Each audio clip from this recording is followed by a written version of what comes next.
Hello friends, দিনটা ছিল 26 December, আমাদের মায়ের বার্থডে। তাই সকাল সকাল চান করে আমরা রেডি হই, পেপসিকে যথারীতি বাড়িতে ফেলে রেখে ঝিমাতে ঝিমাতে ট্রেনে করে পৌঁছে গেলাম সিমলাগড় স্টেশন। এখান থেকে একটা টোটো করে পৌঁছে গেলাম আমাদের গন্তব্যস্থান সিমলাগড় কালী মন্দির। গিয়েই ডালা হাতে লাইন দিয়ে দাঁড়িয়ে পড়লাম আমি আর বৌদি। পুজো দিয়ে ধূপ মোমবাতি জ্বেলে নিলাম। বলে নাকি এখানে ঢিল বেঁধে মানসিক করলে পূরণ হয়, পরে আবার এসে এখানে পুজো দিয়ে যেতে হয়।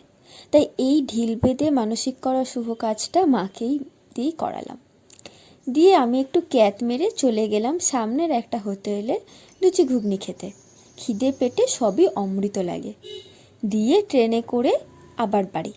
মায়ের বার্থডের দিনের বাকি ব্লগটা থাকবে পরের ভিডিওতে। Bye bye.